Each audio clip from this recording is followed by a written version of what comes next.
Bonjour tout le monde.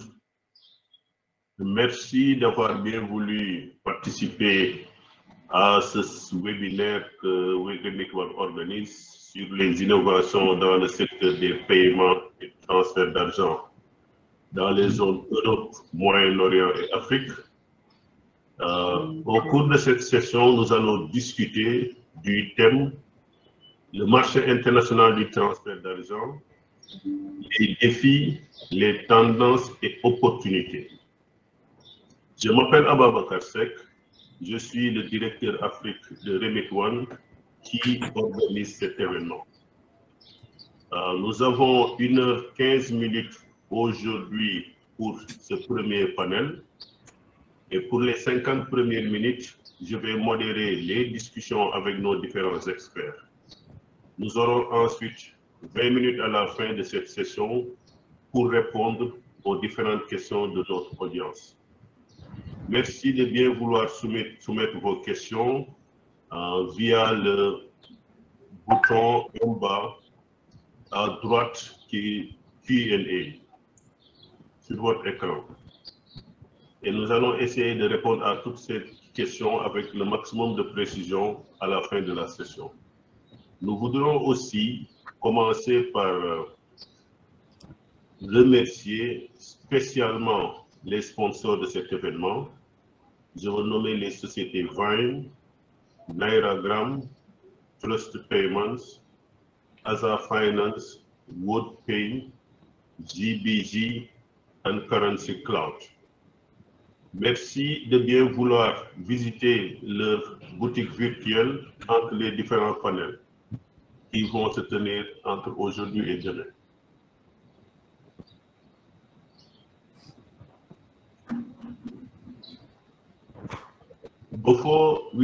Avant de plonger dans la discussion, nous allons présenter brièvement les organisateurs d'aujourd'hui, à savoir la société Remit One.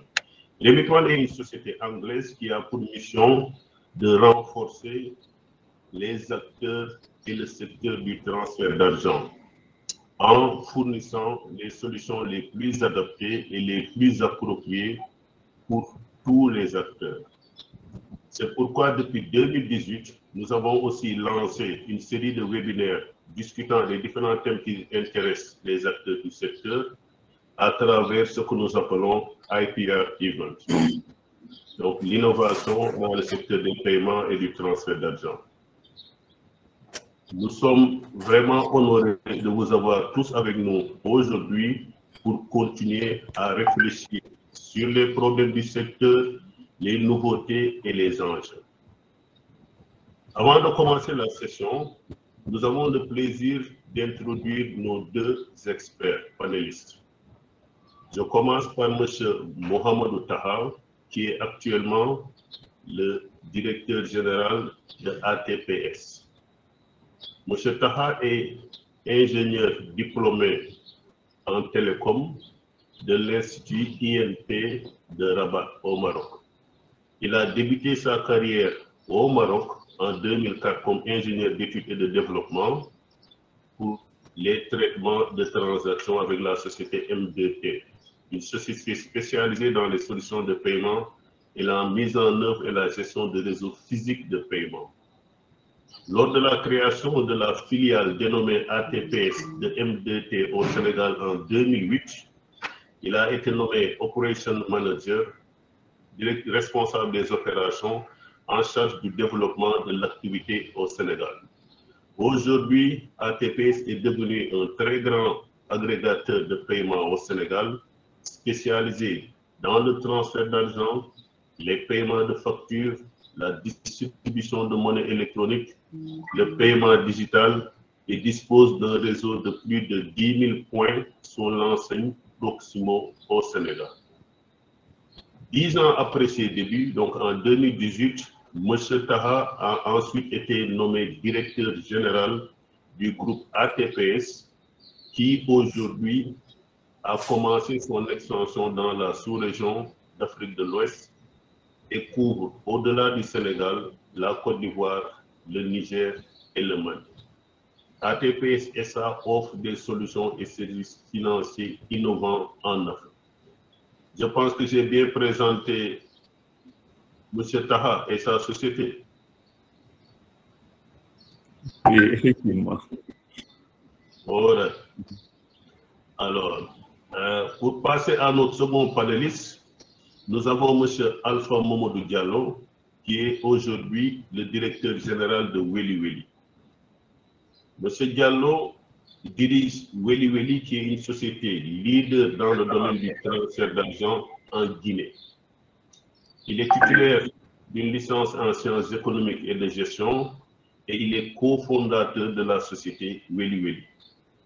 Il a été antérieurement, de 2013 à 2016, le directeur financier de Crédit Nafa en Guinée, une institution de microfinance de catégorie 2, dont la vocation est d'aider les membres de la diaspora guinéenne à participer au développement de leur pays en mobilisant leur épargne au service de l'économie nationale. Monsieur Diallo, je pense que j'ai bien présenté votre biographie et la société. Oui. Alors, merci beaucoup. Alors, sans plus tarder, Oui, nous allons entrer directement dans le vif du sujet. Oui, oui, c'est bon. Avec les questions suivantes.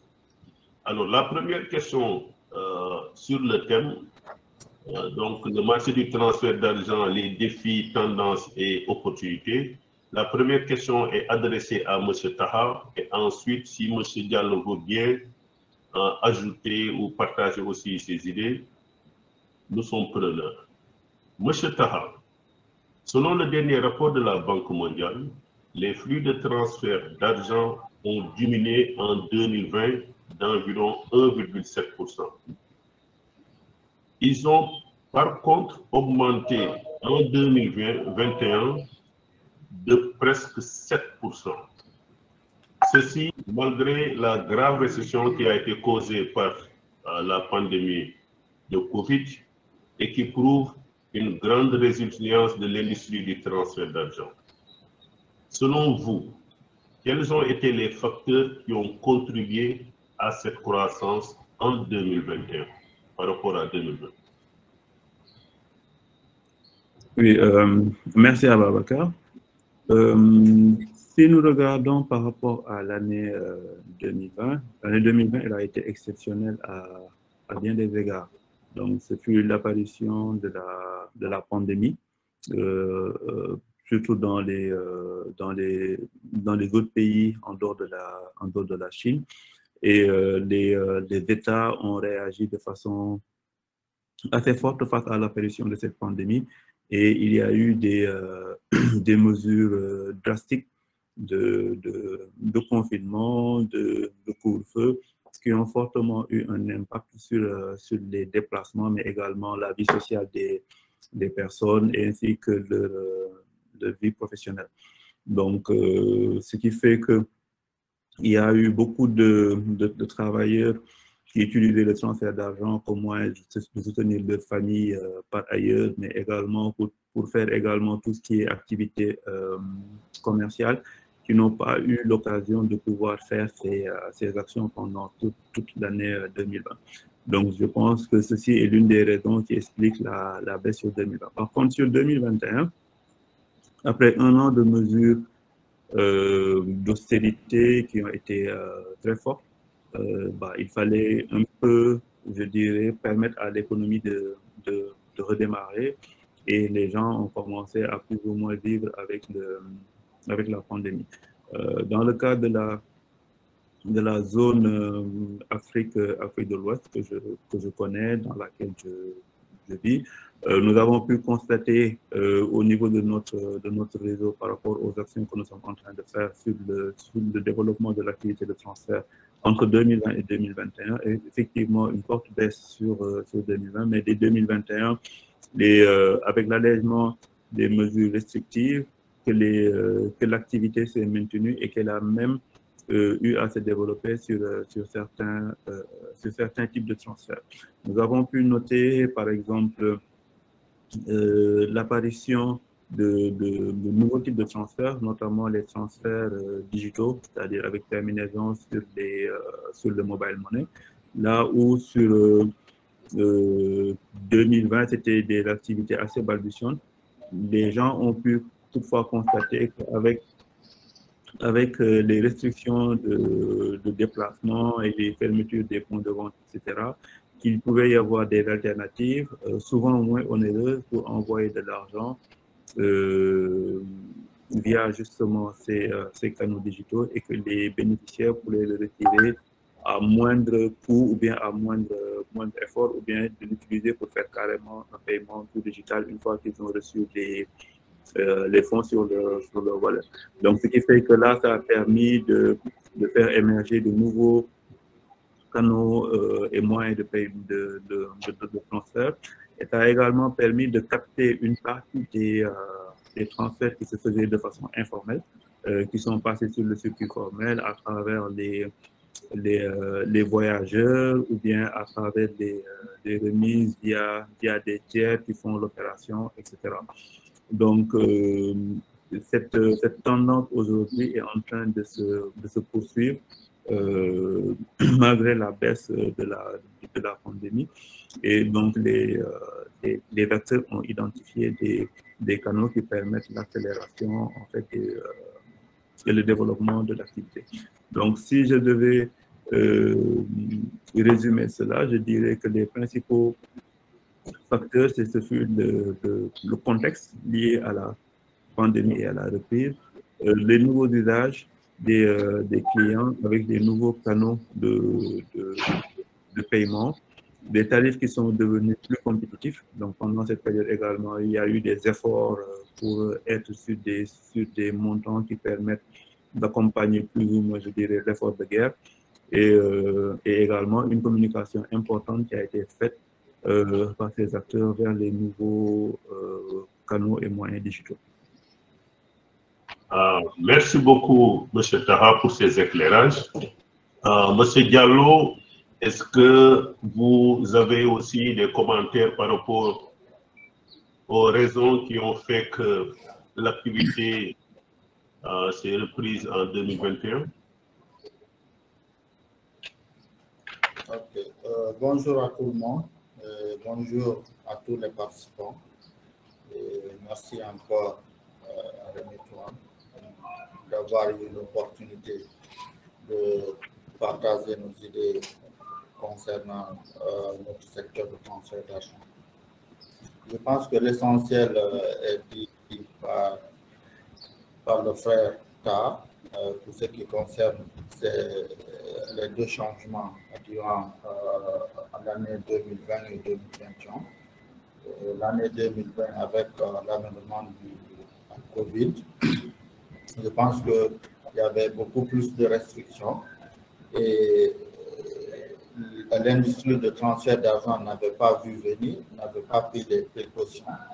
Mais au courant de l'année 2020, il y a eu des changements majeurs que le frère Atta a noté, surtout les mobile wallets qui ont vraiment changé la donne, parce qu'il faut noter que les restrictions étaient beaucoup plus axées dans les institutions financières comme les banques, et même nous, les sociétés de transfert d'argent, il était beaucoup plus difficile d'accéder dans nos bureaux pour faire les services de transfert d'argent.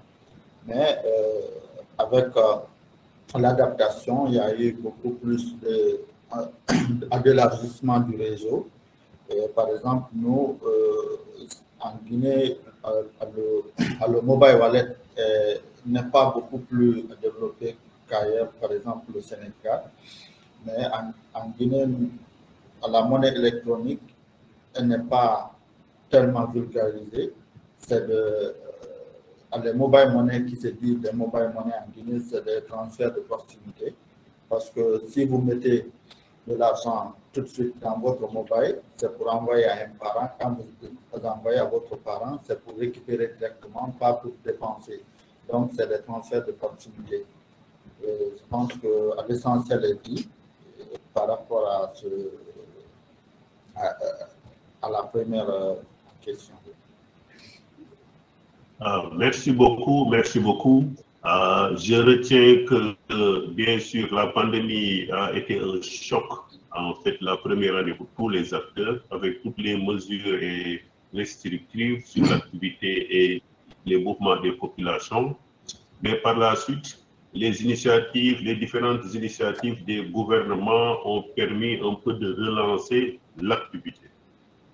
Okay, donc, il y a eu l'effet combiné des initiatives des autorités, mais aussi il y a eu, comme l'a mentionné M. Taha, en fait, un fait nouveau, le fait que le secteur informel, en fait, soit maintenant bascule vers le secteur formel. Ça a pu booster les transactions et aussi les différentes initiatives prises par les acteurs pour alléger, en fait, pour rendre le service un peu plus accessible avec de nouveaux moyens, mais aussi en jouant sur les prix. Merci beaucoup pour ces premières réponses pour la première question. La deuxième question, elle est adressée à M. Alpha. Alors, M. Alpha, quels sont les changements qui ont été observés dans l'industrie et qui, selon vous, vont rester à long terme? Parce qu'il y a eu des changements, comme on l'a dit.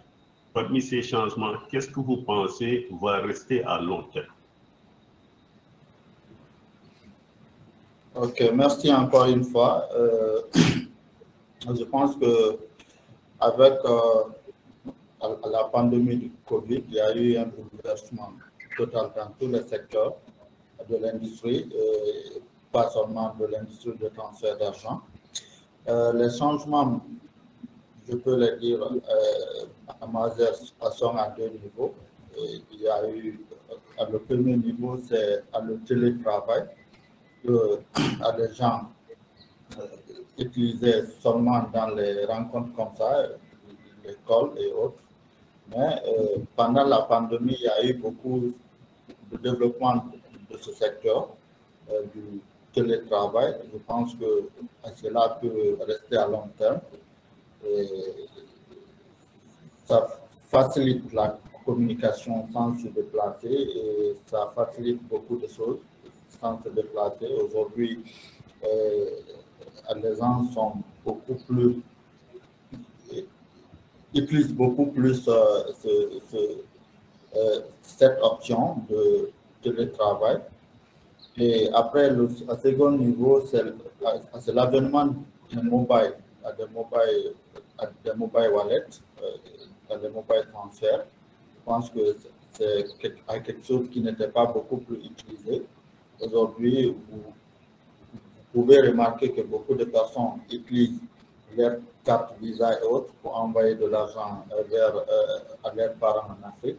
D'habitude, ils se rendent à des mobile wallets, des mobile transferts.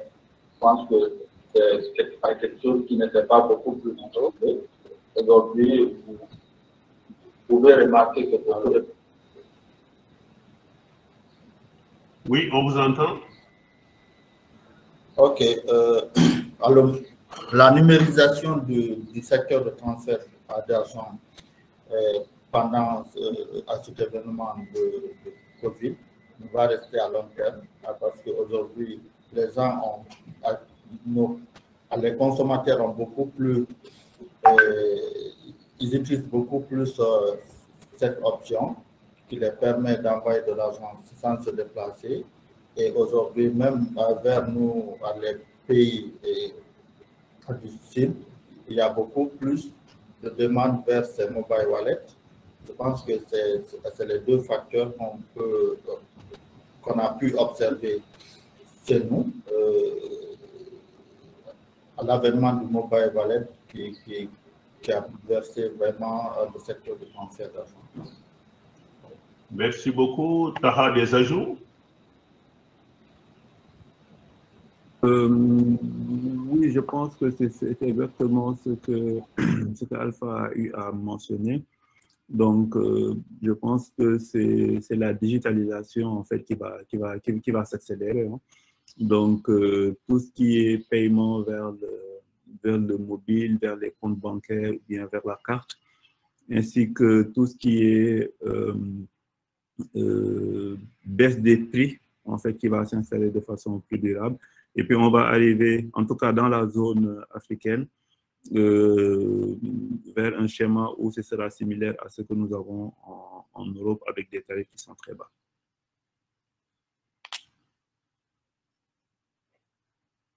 Oui, merci beaucoup pour ces éclairages. C'est vrai que le constat est unanime. Aujourd'hui, tout le monde veut avoir vers le mobile, tout le monde est en train de digitaliser et fondamentalement, ce sont des choses qui vont demeurer. La baisse des tarifs aussi avec la digitalisation est aussi un effet significatif que tout le monde va observer et ça va bénéficier au grand public. Et aussi les changements d'habitude. Je ne sais pas, Alpha, comment vous avez avec maintenant le télétravail ou ceux qui ont des agents, comment c'est en train d'évoluer? Je n'ai pas bien compris, reprenez s'il vous plaît. Vous avez dit que, en fait, il y a une nouvelle tendance où les gens travaillent de plus en plus maintenant à distance avec le télétravail. Pour vos agents, est-ce qu'il y a eu un changement noté sur ce plan? Oui, il y a eu un changement. Par exemple, nous, presque chaque mois, on se donnait des réunions avec l'ensemble des employés qui se trouvaient dans les différentes agences. Et maintenant, au lieu de déplacer, à chaque année, on le faisait avec les partenaires. Mais cette année, on a eu l'opportunité de le faire via des conférences calls, au lieu de déplacer des gens à des milliers de kilomètres pour se rendre à un lieu. Je pense que ça, c'est un changement. On a compris qu'on pouvait bien communiquer, échanger sans se déplacer.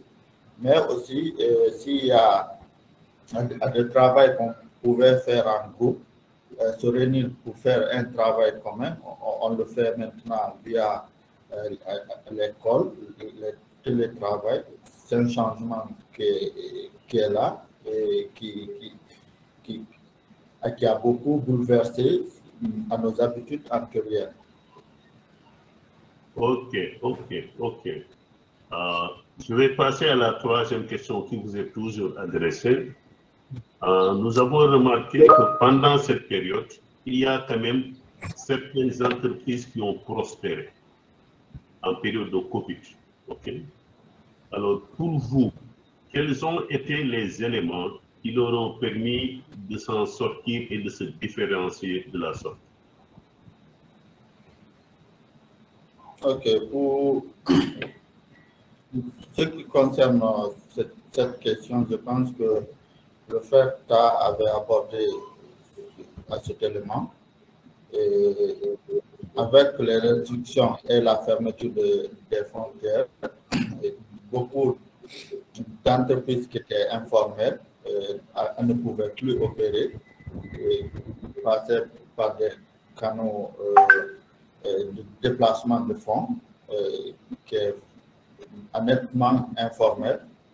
Aujourd'hui, tout le monde, les entreprises qui ont prospéré pendant cette période Covid, c'est des entreprises qui sont bancarisées. Et, par exemple, l'expérience chez nous, c'était quoi?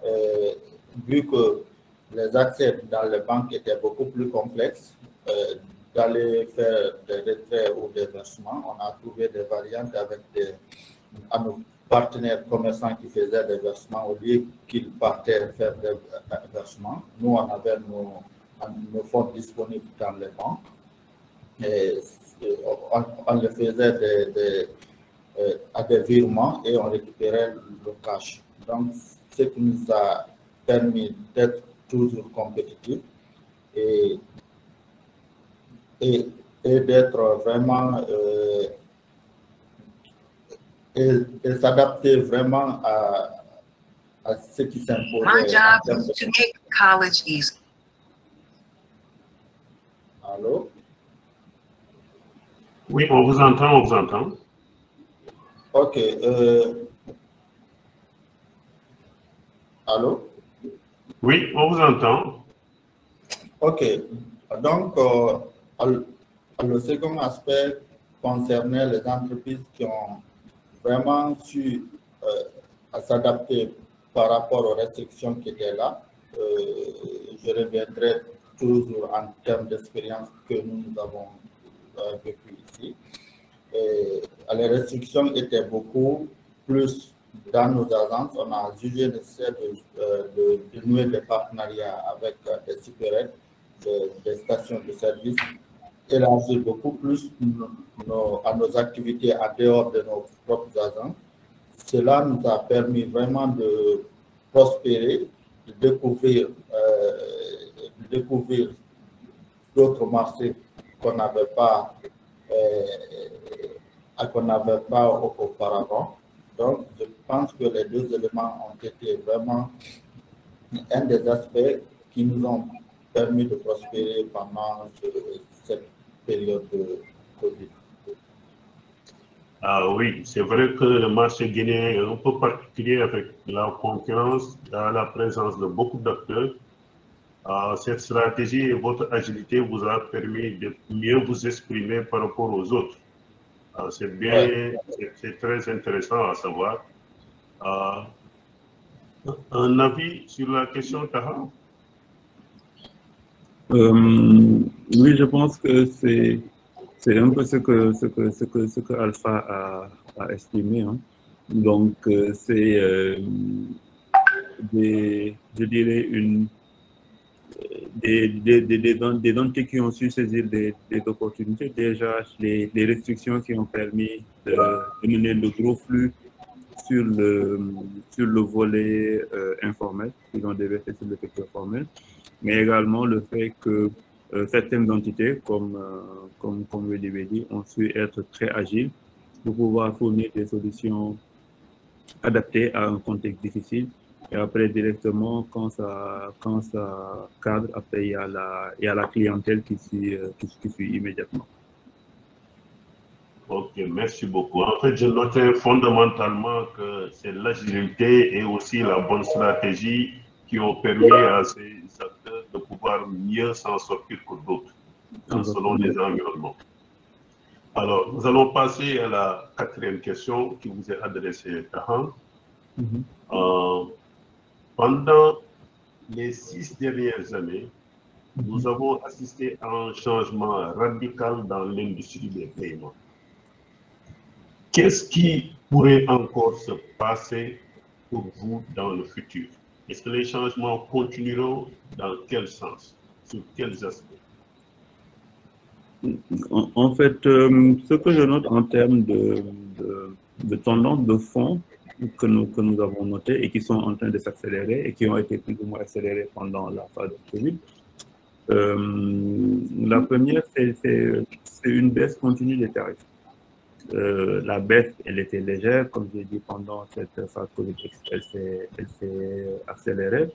Et donc, nous allons arriver probablement dans les quelques années à venir dans un schéma identique à ce que nous voyons, par exemple, dans d'autres régions du monde, comme l'Amérique latine, où en fait, il n'y a quasiment pas de frais et les acteurs se rémunèrent principalement sur le change en tant que tel.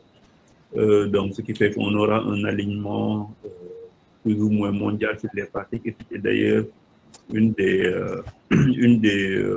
réclamations que nous, ici en Afrique, on faisait souvent en exprimant le fait que les transferts vers l'Afrique sont habituellement beaucoup plus élevés, ce qu'il y a de plus cher de par le monde. Donc, cette première tendance, c'est donc la baisse des tarifs et une baisse forte. Donc, l'autre chose qu'on peut noter qui a commencé, qui est en fait maintenant arrivé comme une lame de fond, c'est tout ce qui est en fait la généralisation du paiement digital. Donc, tous les acteurs vont essayer de se mettre dessus pour les raisons que nous connaissons. Une meilleure gestion de la conformité, on connaît le bénéficiaire, le paiement il est immédiat, même si jusqu'à présent le réseau va continuer à exister parce qu'à un moment, en fait, la trésorerie reçue par le client qui est au niveau de son porte-monnaie électronique. Après, il va forcément le faire sortir ou bien l'utiliser pour faire un paiement.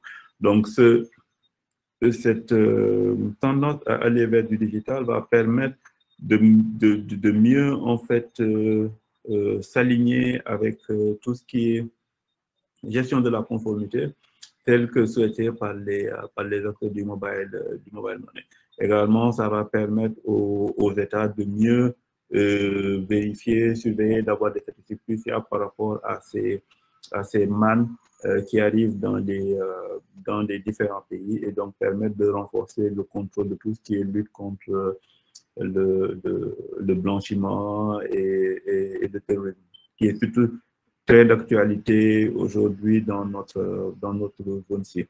Il y a également à savoir que en Europe ou bien dans les autres pays, pour rester toujours par rapport à la diaspora africaine, il y a une troisième génération d'émigrés qui sont là et qui ont régulièrement envie d'investir dans les pays d'origine et donc qui émettent le besoin de faire des transferts sur des comptes bancaires, notamment pour des achats immobiliers ou bien des investissements. Cette tendance n'était habituellement pas très répandue en Afrique de l'Ouest. Là, on a vu avec la pandémie également une inversion de cette tendance. Et maintenant, les volumes, même s'ils sont aujourd'hui relativement faibles comparés aux transferts par espèce ou bien sur mobile money, on a quand même vu que ça se développe et ça va continuer dans les années à venir. Et le dernier point, qui pour moi également aura un changement dans les années à venir, c'est le développement de l'émission de transfert depuis les pays africains vers les autres, grâce à plusieurs éléments. Le premier, c'est la démocratisation des usages. Donc, avec le mobile, les gens pourront le faire plus facilement à tout moment, de tout lieu. Les prix qui étaient prohibitifs entraînant un recours à des circuits informels vont aujourd'hui quasiment être divisés par N, donc ce qui fait qu'il y aura une appétence de la clientèle pour cela. Le renforcement de l'économie dans les différents pays de présence qui vont amener naturellement les gens à l'utiliser comme moyen pour le commerce, pour les gens qui ne vont pas encore à certain niveau de bancarisation, et également le développement de la classe moyenne dans notre zone. Oui, merci beaucoup pour tous ces éclairages extrêmement intéressants.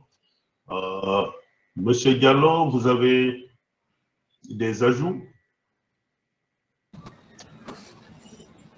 Bon, non, je pense que l'essentiel est dit.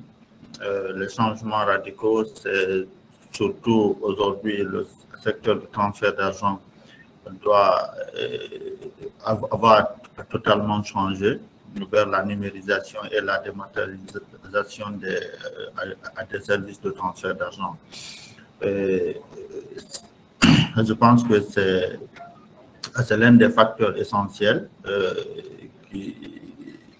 qui va vraiment bouleverser le secteur du transfert d'argent.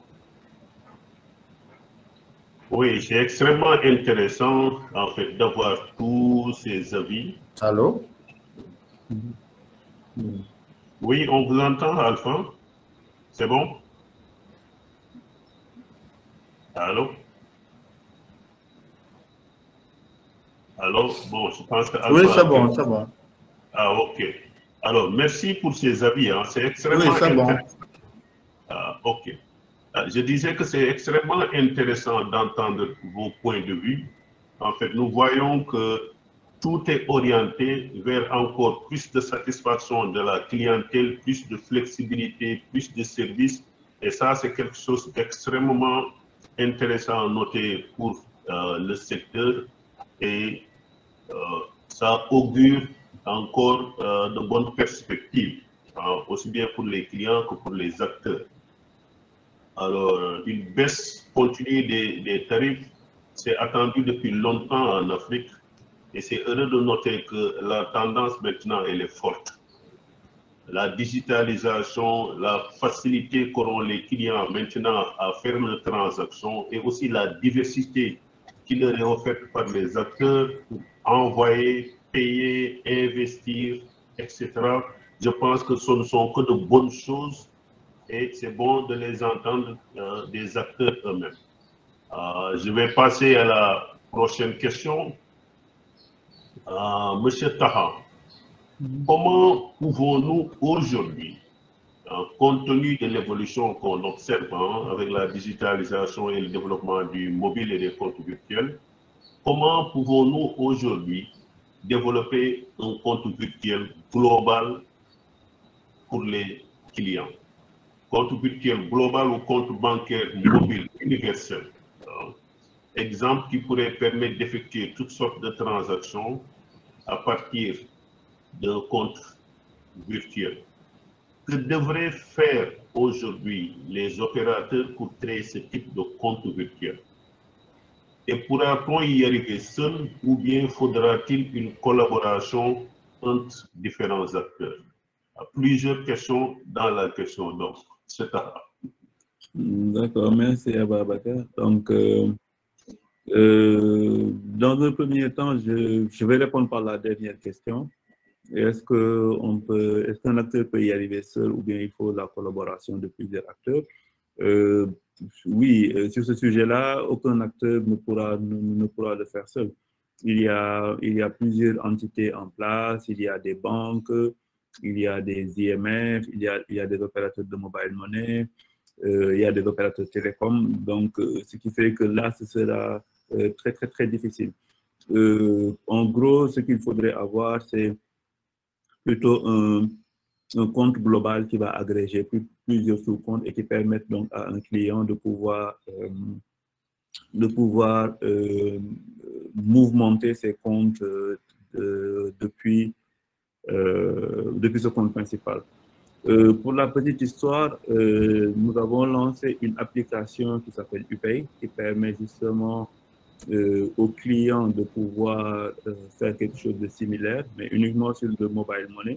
C'est-à-dire que lui, depuis une application, il rajoute ses différents comptes, que ce soit compte de mobile money ou bien carte, et il peut les piloter depuis une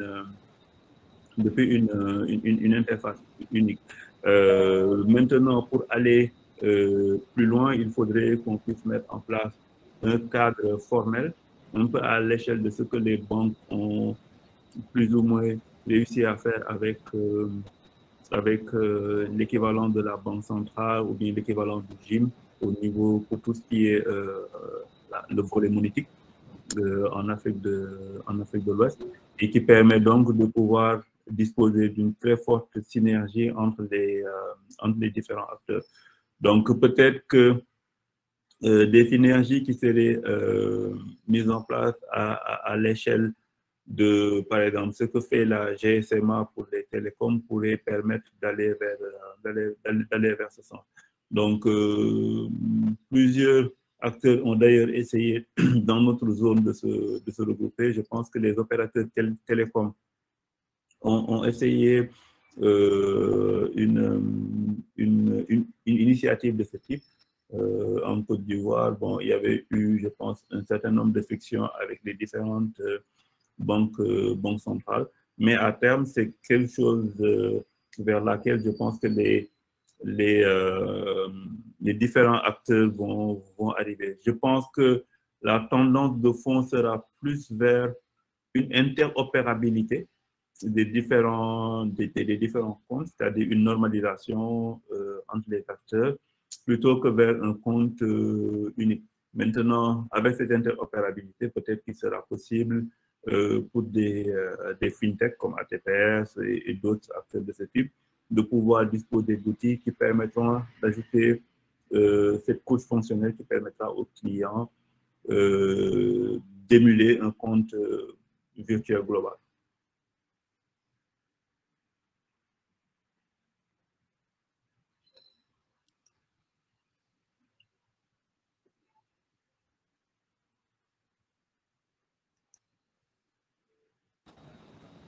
Est-ce qu'Abakar est là?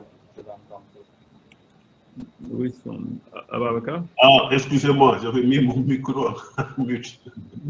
Alpha, alors, est-ce que, merci à Taha pour ses réponses. Alpha, vous avez des idées sur comment les choses devraient se faire?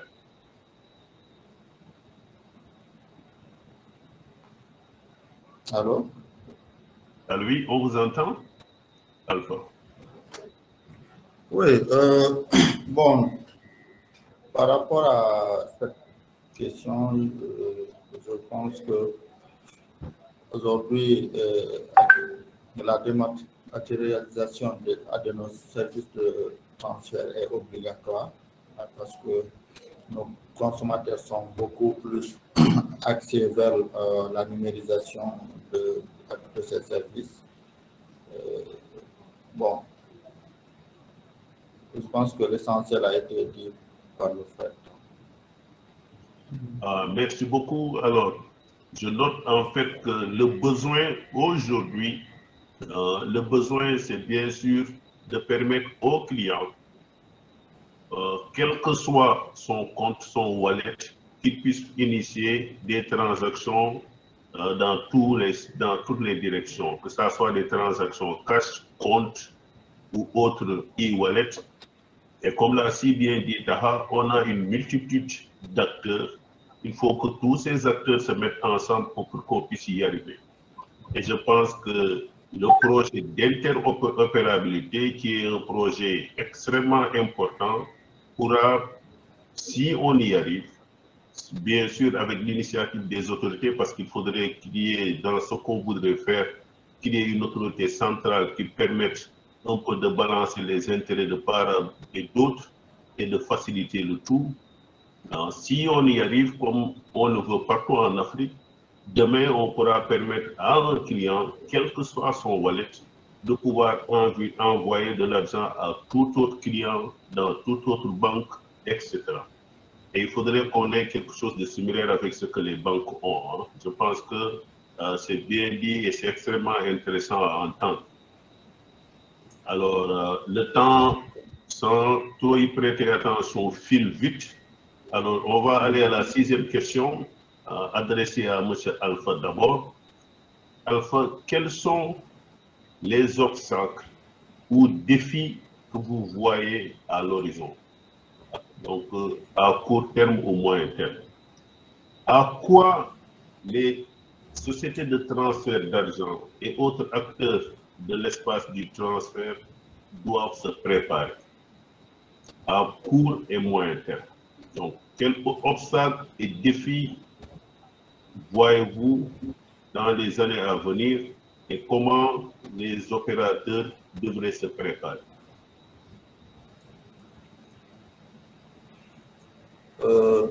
Les obstacles sont énormes et les défis sont beaucoup plus importants.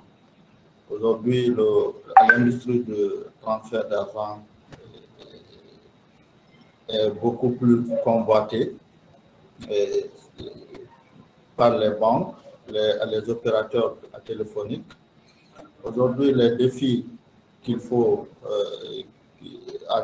qui tendent à l'horizon sont les défis technologiques, parce que pour être compétitif, il faut avoir à l'outil qu'il faut et à la sécurité qui doit être beaucoup plus importante dans l'outil qu'on souhaite mettre en place. Mais à ce que je sache, les industries qui proposent ces outils pour nous, les sociétés de transfert d'argent, sont beaucoup plus coûteux. C'est plus cher. Si vous voulez un outil qui va vraiment vous sécuriser et qui peut être compétitif, il faut investir beaucoup plus. Mais de l'autre côté aussi, il faut savoir les frais de transfert d'argent deviennent moins chers, de plus en plus moins chers au niveau des frais, et ce qui rapporte peu. Donc, c'est l'un des défis les plus importants. De l'autre côté, l'outil reste toujours plus cher parce que pour acheter un outil un outil qui va te permettre d'être compétitif sur le marché. Il faut dépenser les gros moyens, avoir des techniciens qui vont faire le développement chaque jour pour s'adapter au marché. Mais derrière, il y a des compétiteurs comme les banques qui s'intéressent beaucoup plus au secteur du transfert d'argent. Je prends l'exemple, c'est nous ici, il y a Ecobank qui a mis leur solution Ecobank Express qui fait le transfert comme nous, qui souhaite intégrer à long terme les opérateurs comme RIA, MoneyGram, Western Union, qui va permettre à leurs clients automatiquement de recevoir de l'argent sur leur wallet Ecobank Express ou à la longue utiliser cet argent pour envoyer dans un compte ou à le dépenser. C'est un défi plus important pour nous, à les sociétés de transfert d'argent qui n'ont pas des gros moyens comme ces banques. Vraiment, c'est des choses qu'on y réfléchit et qu'on cherche à trouver des variantes pour vraiment être compétitif. Extrêmement intéressant. Des avis, M. Taha, sur la question? Oui, je compléterai juste le propos de Alpha par peut-être également les deux éléments. Bon, la guerre des tarifs qui va tirer en fait l'industrie vers le bas, donc qui va rendre le secteur beaucoup moins rémunérateur pour les acteurs historiques qui vont devoir donc trouver de nouveaux relais de croissance ou façons de faire pour pouvoir continuer à exister sur le marché. Et l'autre qui est toujours en fait un dérivé, c'est l'arrivée de nouveaux types d'acteurs. En fait, je pense spécifiquement, par exemple, aux GAFAM, comme on a vu que WhatsApp a essayé de se lancer dans le transfert. Et avec des acteurs de ce type qui se développeraient à l'échelle mondiale, en fait, ce serait une révolution dans l'activité du transfert, en ce sens que le parc d'abonnés, par exemple, qu'ils ont, à l'instar de ce que fait WeChat en Chine, risque de complètement bouleverser les tendances de façon globale sur le marché du transfert. Merci beaucoup. C'est extrêmement intéressant, en fait, ce que vous venez de dire. Le secteur est en pleine mutation. Les acteurs historiques que sont les sociétés de transfert d'argent ne sont plus les seuls, comme vous venez de le mentionner. Non seulement les banques arrivent, les opérateurs de téléphonie arrivent, mais aussi on a les GAFA qui vont venir empiéter dans nos plates-bandes. Et ça, c'est vrai, ce sont de grosses menaces pour les sociétés classiques. Et comme l'a si bien dit Alpha, l'industrie va demander de plus en plus de moyens pour continuer à exister. Des moyens pour investir dans une plateforme appropriée, parce qu'aujourd'hui, les clients, ils ont besoin de plus de facilité et ils ont besoin d'accéder à beaucoup plus de services. Et pour cela, il faudra véritablement investir dans les plateformes, ce qui coûte malheureusement cher, mais c'est une condition pour pouvoir continuer à exister. Et ce n'est pas facile parce qu'on sait que avec la digitalisation, la tendance aujourd'hui, c'est que les tarifs vont de plus en plus baisser. Donc, il y aura de moins en moins de revenus par transaction et il sera extrêmement important de pouvoir multiplier les sources de revenus en offrant le plus de services possible.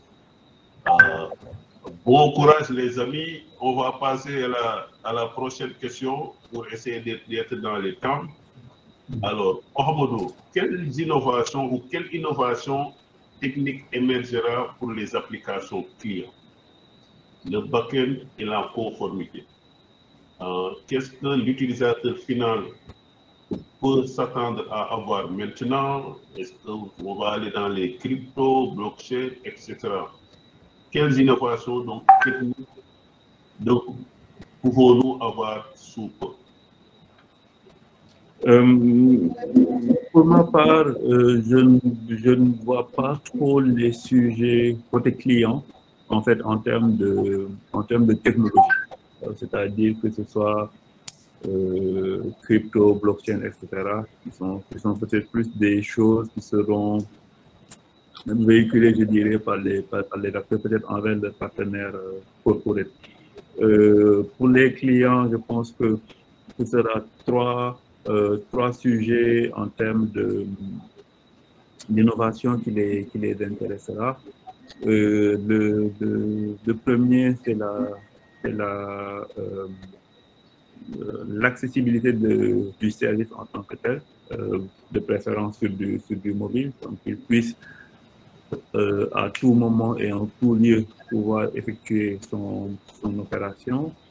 L'autre, que ce soit des parcours clients très fluides, compte tenu du niveau d'alphabétisation de la population, que les gens soient capables de faire des opérations sans avoir forcément certains niveaux d'instruction.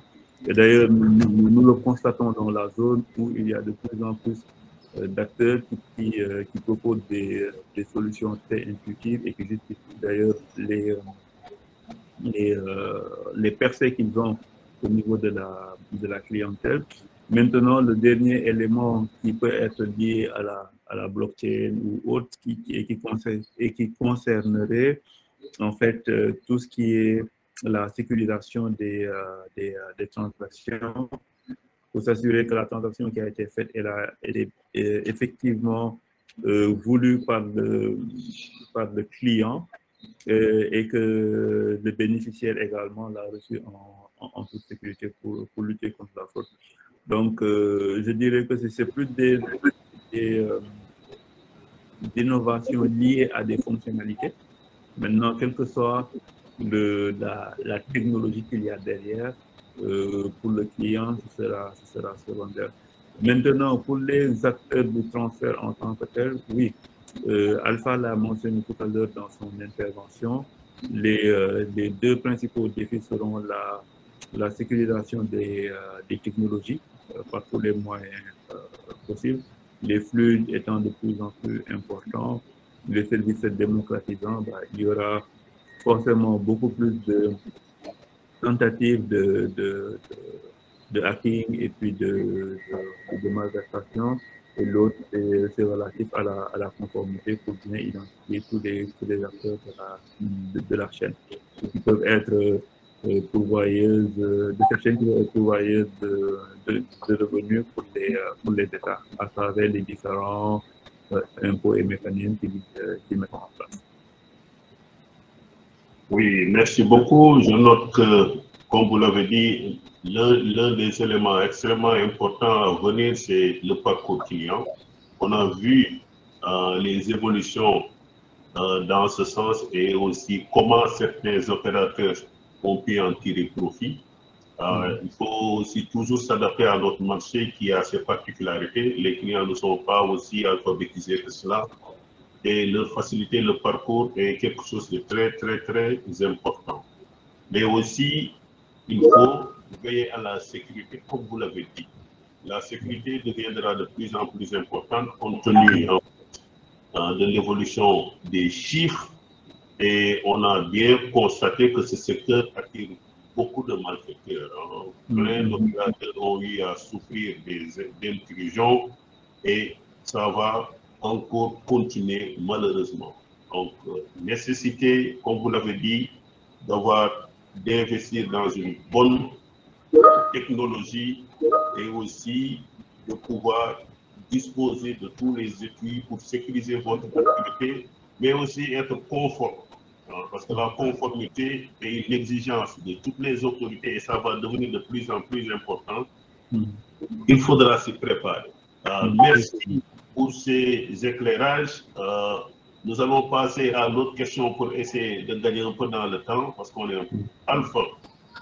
Pour les opérateurs traditionnels qui ont un système, un business model basé sur les agents, comment ces opérateurs vont aujourd'hui réagir face à la poussée numérique de la digitalisation? Ok. Les opérateurs traditionnels sont obligés de s'aligner sur la digitalisation du secteur de transfert d'argent, ou bien ils sont voués peut-être à disparaître. Parce que même nous, les sociétés de transfert d'argent qui essayent de suivre cette poussée numérique sur le marché de transfert d'argent, on a vraiment du mal à s'aligner à la concurrence. Parce qu'aujourd'hui, il faut le noter que vraiment le secteur de transfert d'argent est vraiment poussé vers la numérisation, vers les applications mobiles qui donnent beaucoup plus d'accessibilité aux clients sans se déplacer, faire des transactions, recevoir de l'argent et peut-être se connecter au reste du monde, faire des achats en ligne et autres. Donc, je pense que ces opérateurs traditionnels seront obligés, s'ils souhaitent continuer cette activité, d'aller vers cette poussée numérique pour s'aligner à la concurrence. Ah oui, merci beaucoup. Alpha, des ajouts, M. Taha? Non, c'est exactement, je partage le propos de Alpha. Hein. Donc, il va falloir qu'il puisse également faire le switch vers le mobile, quitte à avoir une composante mixte, parce que le cash ne va pas entièrement disparaître, mais c'est une marche forcée vers la digitalisation qui aujourd'hui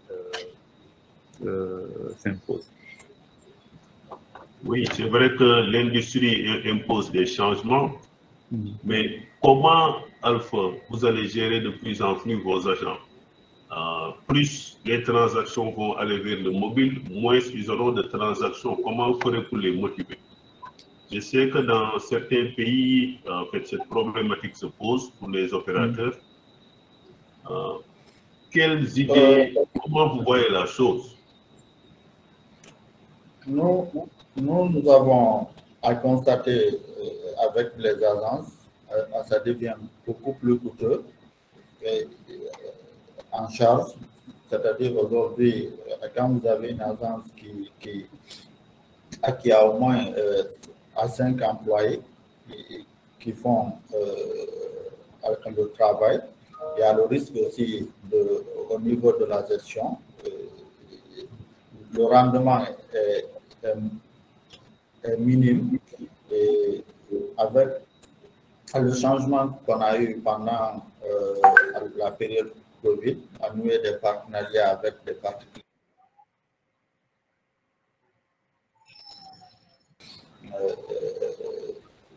Les supérettes, on a compris qu'on avait moins de risques en nouant ce partenariat parce que ces gens payent à faire des opérations avec leurs propres agents et on s'il y a des remboursements, on le fait via les banques sans risque majeur, je ne dirais pas sans risque, mais dans les agences, on remarquait des manquants au niveau des fonds déposés après la vérification des soldes. Il y avait des mauvais billets, il y avait des billets, par exemple, moi, $100, ici c'est 1 million de francs guinéens. Donc, vous pouvez prendre sur 100 millions, vous allez trouver que vous avez un manquant de 500 000 ou 1 million, ce qui équivaut à peu près au bénéfice que les 100 millions pouvaient vous apporter après opération. Donc, on a beaucoup changé. Maintenant, au lieu qu'on continue à développer nos propres agences, on a tendance maintenant à développer des réseaux parallèles qui nous coûtent moins cher.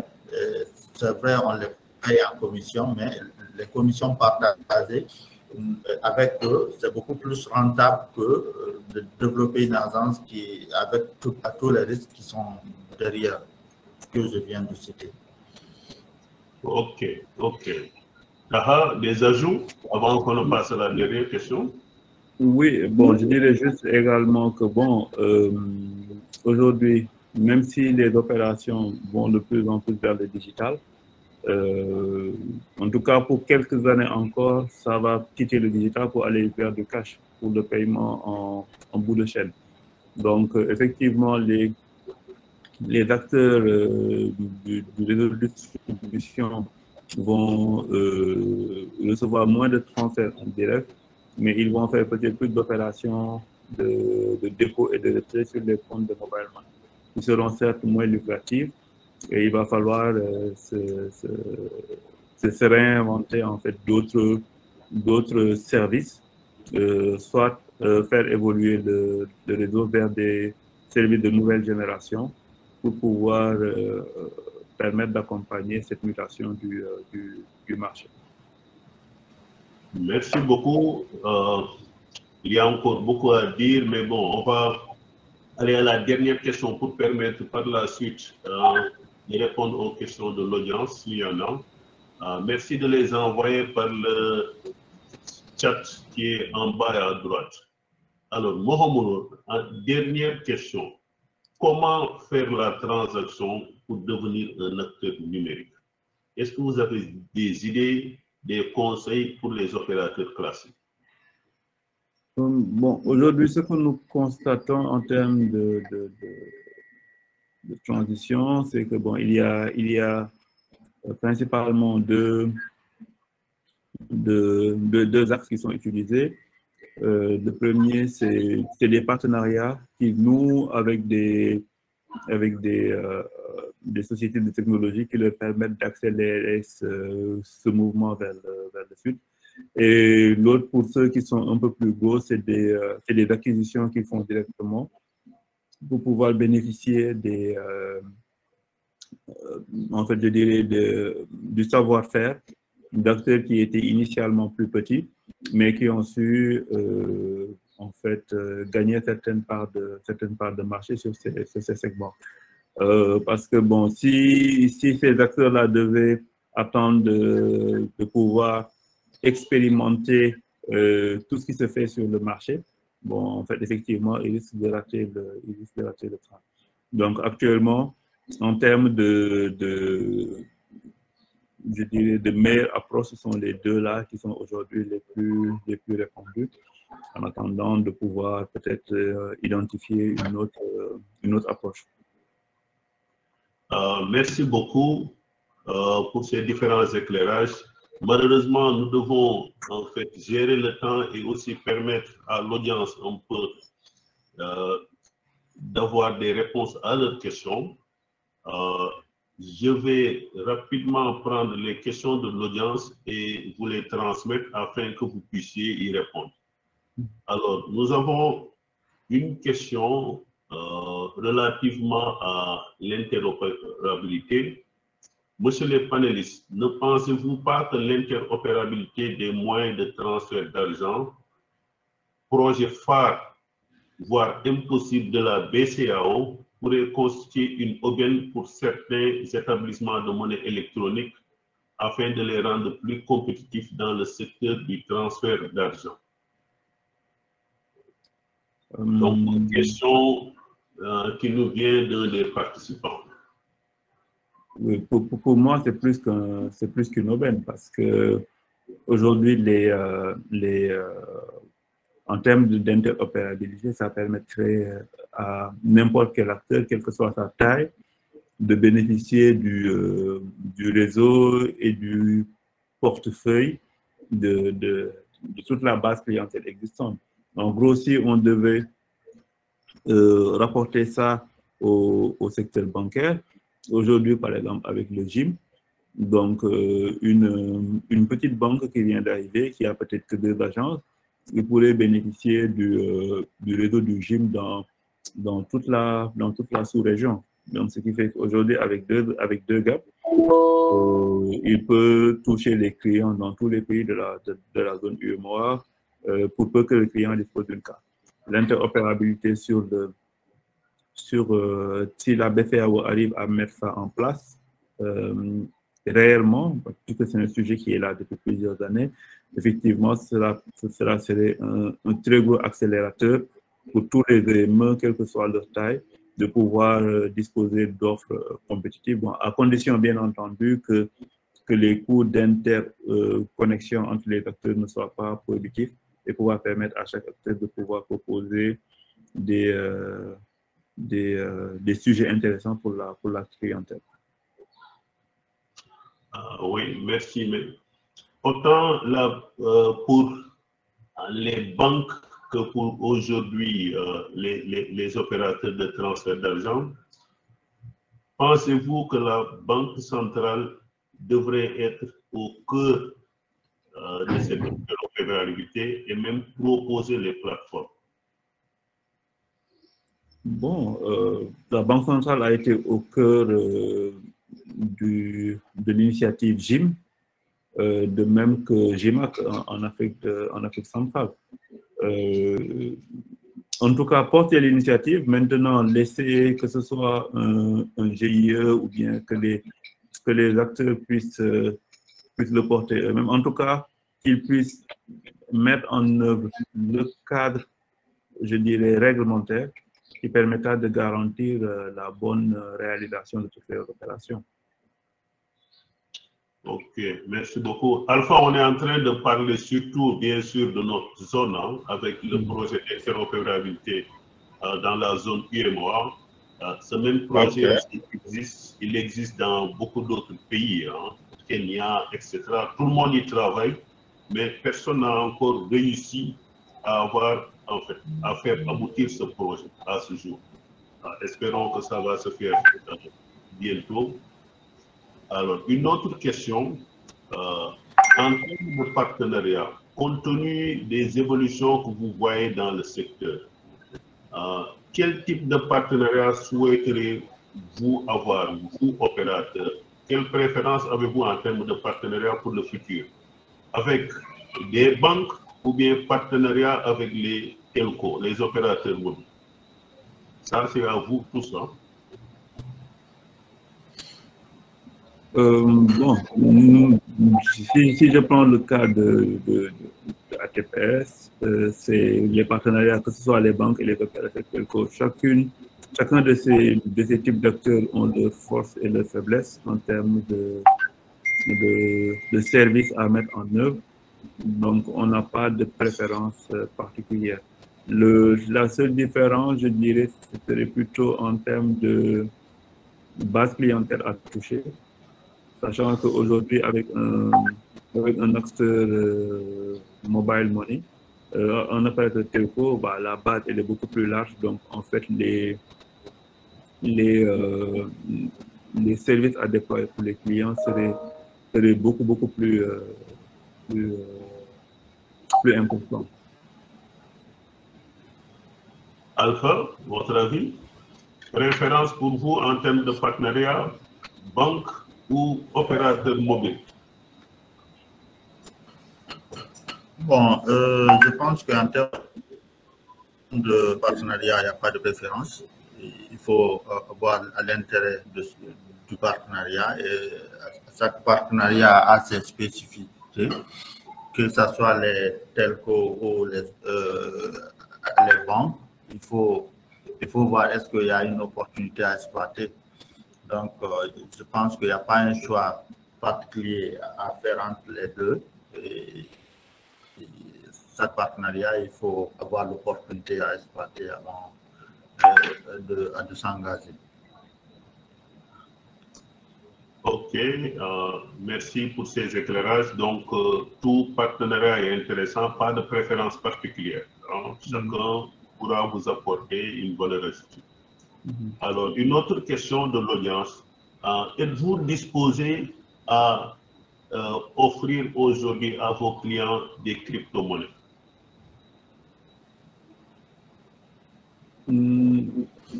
Oui, pourquoi pas. En tout cas, au Sénégal, je dis Sénégal, Côte d'Ivoire, dans les différents pays de présence, s'il n'y a pas de problématique réglementaire, oui. Ok. Alpha, pour la Guinée? Bon, oui, mais malheureusement, nous, en Guinée, ici, ce n'est pas réglementé, ce n'est pas autorisé par la Banque centrale. Ah, ok. Donc, en fait, il y a les questions réglementaires, hein, beaucoup plus que l'opportunité, c'est d'abord la réglementation. La réglementation. Ah, ok. On ne pourra pas épuiser les différentes questions parce que malheureusement, on est au bout de la session. Je voudrais remercier tous ceux qui ont participé à ce panel et aussi un très, très grand merci à nos deux panélistes. Vraiment, merci pour tous vos éclairages et nous pensons que la session a été très, très utile pour nos différents participants. Nous avons un prochain panel qui va se tenir à 11h30 et qui porte sur le thème The Rise of Digital Remittances, How to Capitalize. La poussée des transactions digitales et comment capitaliser sur ces nouvelles tendances. Après cette session, à 13h30, nous aurons un autre panel qui va discuter de tout ce qui est compliance et AML pour les opérateurs de transfert d'argent. Merci de vous assurer de pouvoir bien participer. Nous voulons encore une fois remercier très franchement nos différents sponsors, Vine, Nairagram, Trust Payment, Aza Finance, WorldPay, GBG et Currency Cloud. Et merci de pouvoir bien visiter leurs différents leurs boutiques virtuelles. Si vous voulez encore discuter de ces différents thèmes, nous allons vous envoyer un résumé de tout ce qui a été fait et des vidéos avec Remit One dans notre prochaine newsletter. En dernier lieu,